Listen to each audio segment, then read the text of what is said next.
Bienvenidos a otra de las conversaciones en español sobre el trilema energético.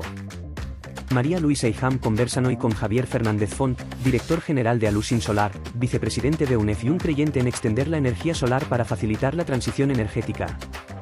Hoy tratamos el autoconsumo industrial y las palancas de la energía solar. María Luisa, Ham, todo vuestro. Gracias, Teo. Bienvenido, Javier, a este podcast y mil gracias por aceptar pasar por nuestros micrófonos. Sí, al contrario, muchísimas gracias a vosotros por la invitación. Pues si te parece, arrancamos y como habitualmente hacemos con todos los invitados, te vamos a pedir un dato que tenga que ver con el trilema energético. Javier, ¿qué dato quieres compartir con nosotros? Pues mira, me gustaría compartir un dato que yo creo que luego vamos a poder desarrollar bastante, y es que hay más de 3 millones de metros cuadrados de techos industriales en este país. ¡Qué barbaridad! Supongo que esto nos has traído este dato porque tiene que ver con el autoconsumo o casi te diría con el autoconsumo industrial, que es uno de los hándicaps, uno de los problemas esenciales en este país, hacer que la industria transite, ¿no?, desde una situación energética a otra.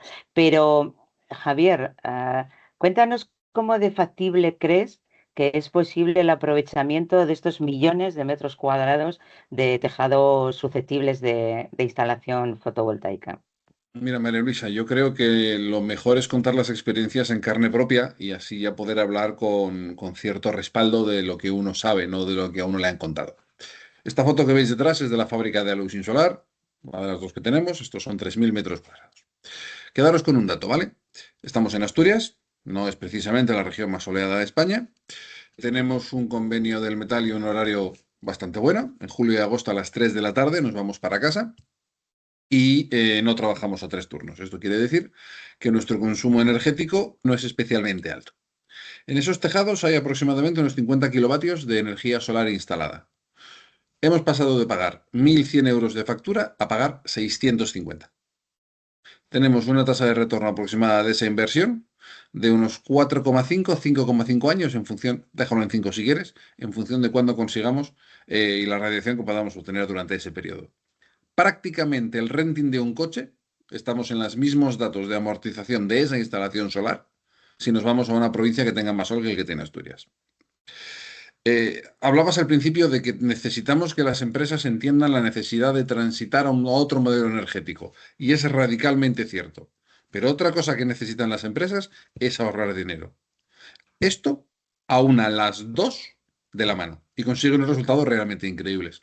Entonces, ejercicios como el que vosotros hacéis, el esfuerzo en llevar adelante este podcast, al final, y llevar esta voz y este mensaje a todas partes, yo creo que es una parte clave y esencial de que se pueda entender que sí hay otro modelo energético y que desde luego es una aventura económica súper interesante para empresas y particulares. Lo cierto es que en este país el autoconsumo y particularmente el autoconsumo industrial no es una realidad aún. ¿Dónde están las barreras? ¿Dónde están las dificultades? Bueno, yo creo que la principal es mental. Yo vivo en Asturias. He nacido aquí y llevo aquí toda mi vida. Esta región está muy acostumbrada a que todo se haga porque hay ayudas y subvenciones. Y ya luego veremos si me interesa, ¿no? Si la iniciativa es buena, si el producto es rentable, si los números salen, o te interesa o no te interesa, pero no lo puedes hacer porque tengas ayudas, ¿no? Entonces, creo que nos falta mucha concienciación a ese respecto, María Luisa. Como sabéis, yo estoy en UNEF, soy el vicepresidente de la asociación, trabajo muy activamente en la parte de autoconsumo, y cuando pensábamos que teníamos un sector maduro que ya entendía todo esto, nos encontramos con la necesidad de seguir explicándole a todo el mundo las importancias y las ventajas, porque no lo tenemos como una prioridad.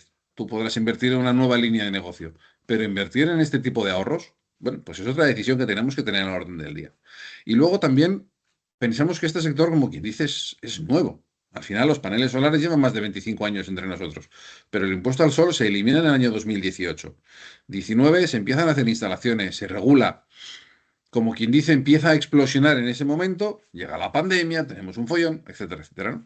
Entonces, bueno, no tenemos la madurez, yo creo que sería la clave, María Luisa, no tenemos la madurez de otros países, de otros sectores, para entender e interiorizar que una construcción de un techo con un panel solar Es todo uno, va la frase de hecho.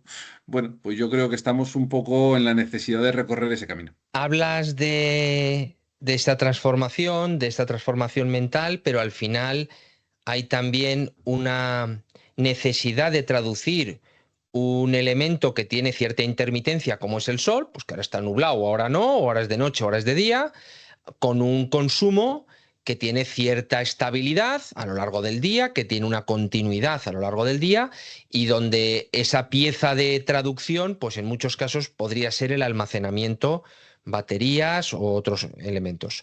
Si Total y el radicalmente sí. autoconsumo, si el autoconsumo ya tiene cierto retraso o cierta falta de madurez, el autoconsumo con baterías adjuntas, tanto autoconsumo industrial como autoconsumo personal o hogar, e incluso a nivel de utility, el almacenamiento es el eslabón perdido.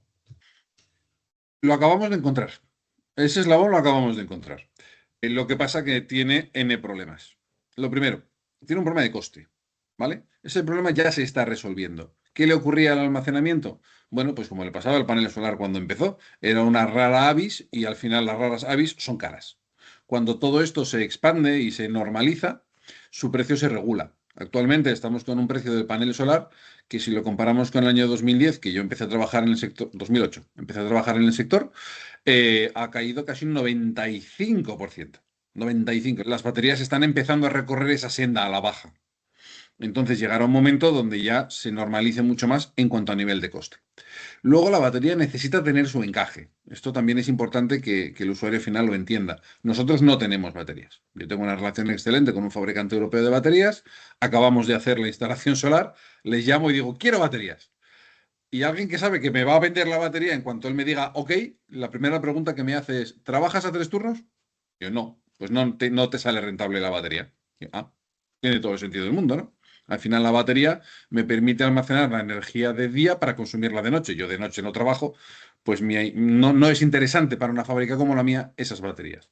Pero donde sí que tengan encaje, pensad por ejemplo una empresa congeladora de alimentos, está consumiendo energía 24/7, la batería son unas amortizaciones realmente rápidas. Entonces, a nivel de autoconsumo industrial, el modelo, cuando hay una demanda de energía más allá de las horas solares, el modelo de las baterías a día de hoy es súper, súper interesante y súper rentable. A nivel de vivienda, yo es que lo veo tan básico y tan evidente. Yo tengo en mi casa baterías. Yo de día no estoy en casa. Yo en mi casa consumo de noche. Por lo tanto, de día el sol genera y yo pierdo toda esa energía si no la almaceno. Yo llego a mi casa ahora en invierno a las 6 de la tarde, no tengo sol, enciendo cualquier electrodoméstico y no pago su consumo porque tengo unas baterías, ¿no? Yo creo que el autoconsumo residencial con batería tiene que ser una frase única de corrido. Y ya luego has abierto el melón de todos los melones. O sea, las baterías de utility scale. Hay unos problemas tremendos, hay unos bulos, una desinformación absoluta. Como vicepresidente de UNEF está todo UNEF, ¿no? Pero bueno, yo en mi caso particular, porque vivo en Asturias, estoy viendo de primera mano todas las regulaciones que se están proponiendo desde el gobierno del Principado de Asturias, desde una parte del gobierno, basadas en fakes absolutas, y cómo están obstaculizando algo tan básico y tan esencial como ese almacenamiento de energía, ¿no? Al final estamos viendo, cuando tenemos mucho viento, tenemos mucho sol, tenemos energía muy barata, dan las 6 de la tarde y se dispara la curva de Pato. Aplanemos esa curva de la única manera posible que tiene sentido. Toda esa energía que generamos la almacenamos y la empezamos a soltar a la red a las 7 de la tarde. Además de tenerla de respaldo en caso de emergencias. Esto a mayores, ¿no? Y bueno, pues anda que no le queda recorrida toda esa parte, José Antonio. En cualquier caso, Javier, estamos hablando de autoconsumo, tanto doméstico como industrial, y es evidente que ninguna de estas tecnologías solares sin almacenamiento, con almacenamiento, te aísla totalmente. Es decir, que es un sistema de ahorro y vas a estar ¿Correcto? conectado a la red. Pero, ¿cómo visualizas tú todos estos millones de tejados con la estabilidad de una red que tiene que gestionar en un momento que yo tiro de la red, que no tiro, con una generación tan distribuida como la que va a suponer el autoconsumo, ¿no? Este puede ser un hándicap de penetración de autoconsumo industrial y doméstico. Mira, no puede ser un obstáculo. Es evidente que todo esto lo tenemos que regular y lo tenemos que controlar. Es cierto que tenemos que gestionar esa generación, pero lo que no puede ser es que porque no sepamos o no podamos llevar adelante esa gestión, María Luisa, esto suponga un freno al autoconsumo, ¿no? Entonces, necesitará el sistema estar debidamente gestionado, necesitará tener sus sistemas de respaldo y lo que no podemos es frenar al ciudadano por no saber muy bien cómo gestionar en según qué momentos esos accesos a la red. Planteabas antes, no, a día de hoy con el autoconsumo es muy difícil que tú te desconectes de la red. En una fábrica, desde luego, es imposible.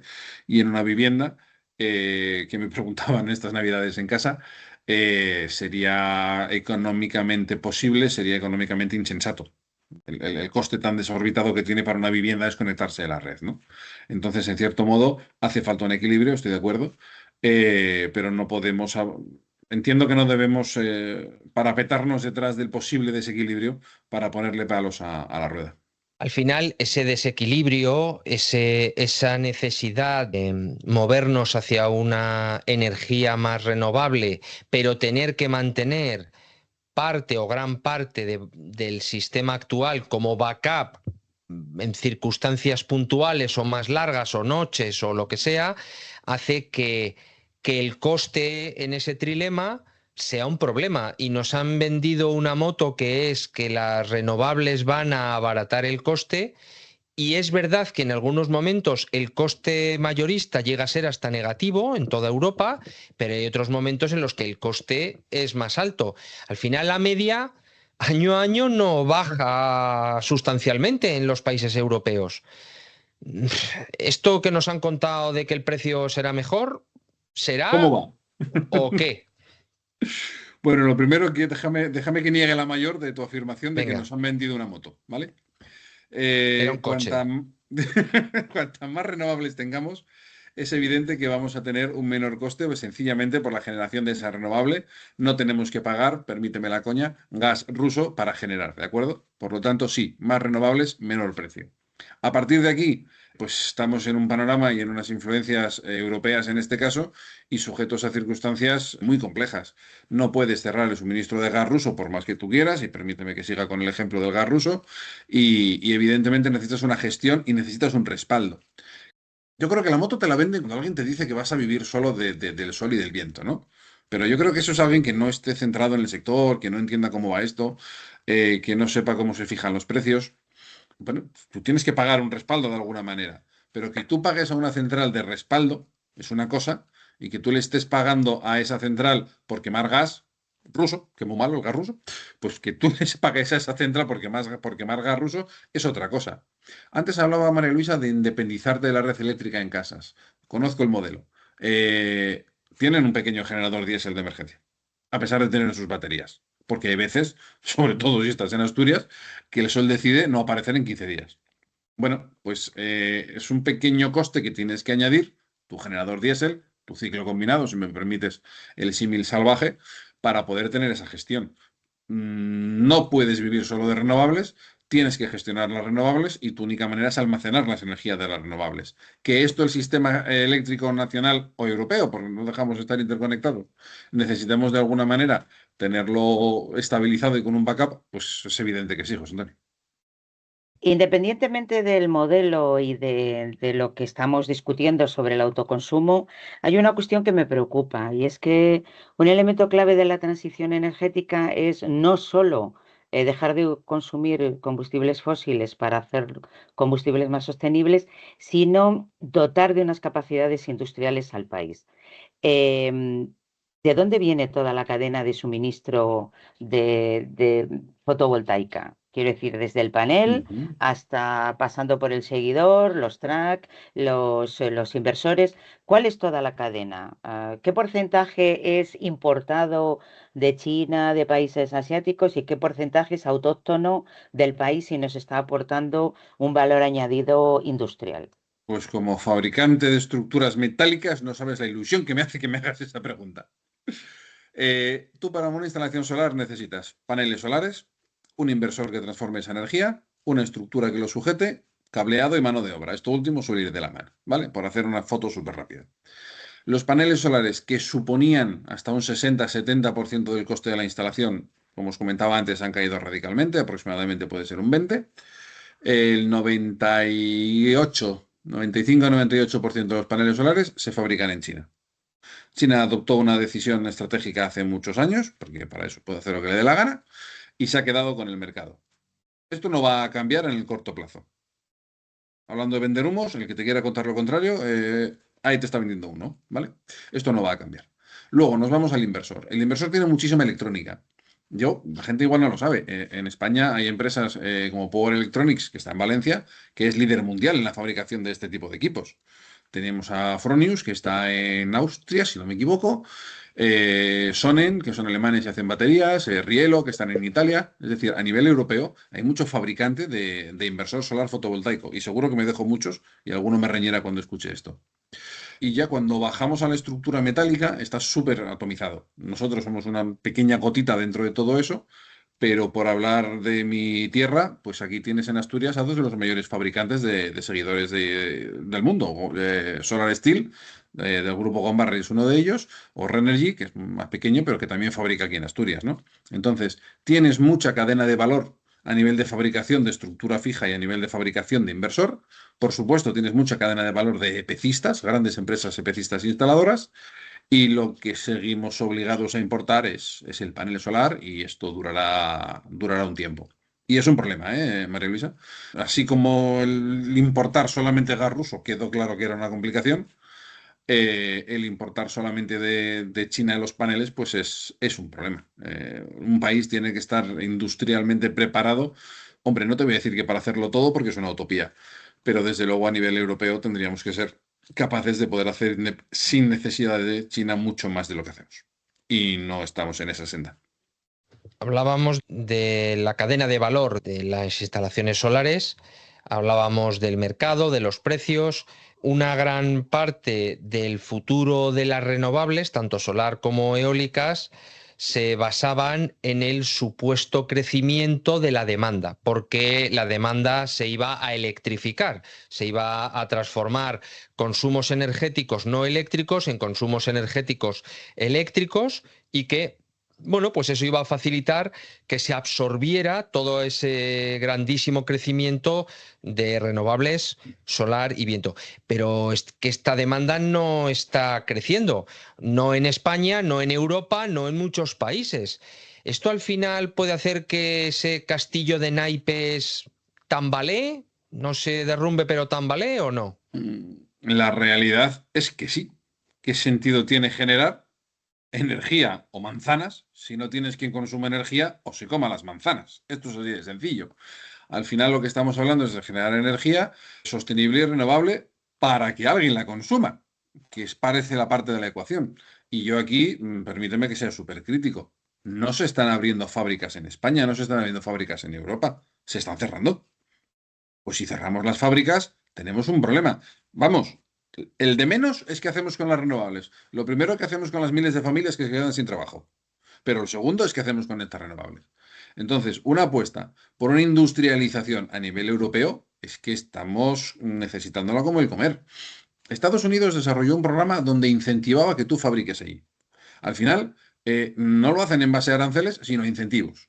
Yo fabrico un equipo, en este caso concreto te estoy hablando de los seguidores solares, yo fabrico un seguidor solar con acero americano y yo como fabricante recibo una bonificación fiscal. Pero es que quien me compra ese seguidor solar y lo instala en Estados Unidos recibe una bonificación, creo recordar que del 10% sobre su inversión. Bueno, pues se toma una apuesta decidida, se hace una apuesta de país. Coño, y ahora te cuesta encontrar trabajadores en Estados Unidos porque todo el mundo está o en las acerías o en los... Han conseguido mover la rueda. Entonces, hilando un poco con lo que hablaba antes María Luisa, de dónde está la cadena de valor, necesitamos generar esa cadena de valor. Necesitamos generar ese incentivo a nivel industrial para fabricar trackers, coches, teles, mesas, sillas, todo, porque al final son fábricas, es consumo, es empleo. Entonces, sí, nos va a hacer tambalear la pirámide como no tengamos quien nos compre nuestras manzanas o nuestros kilovatios. Afortunadamente hay un hilo de esperanza y es que acaba de entrar en el Congreso el proyecto de ley de reindustrialización y autonomía estratégica, así que esperemos que contemple algunas de las medidas que ha sugerido para volver a traer o implantar una Yo, donde me dan industria. ocasión, María Luisa, voy pico y pala y se lo cuento a todo el mundo, ¿eh?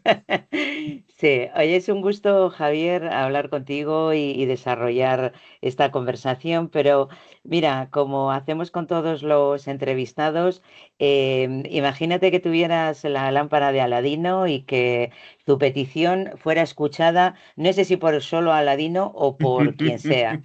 ¿Tú qué le pedirías dentro del ámbito en el que tú te manejas y tu negocio funciona? ¿Qué le pedirías a esta lámpara de Aladino para hacer realidad algunas de las situaciones? Que nos escuchemos un poco más, que estemos más tranquilos. Hay una polarización tan absurda, tan idiota.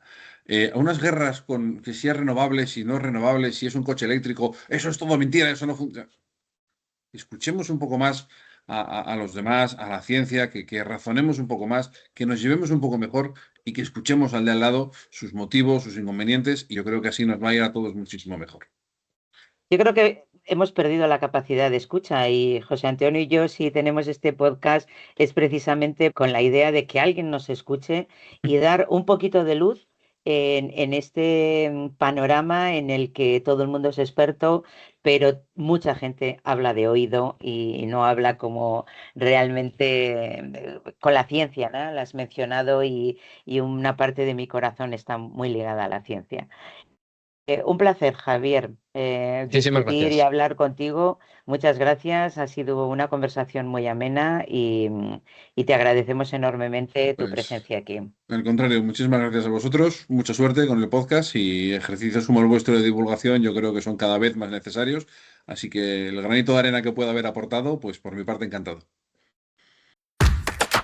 Esperamos que os haya gustado. El podcast va a cumplir su primer aniversario y en el próximo capítulo hacemos un especial con los ponentes de este año. Asegúrate que nos sigues en LinkedIn y suscríbete gratis al podcast en Spotify o en la plataforma de tu elección, Amazon, YouTube, iVoox o Apple para no perdértela.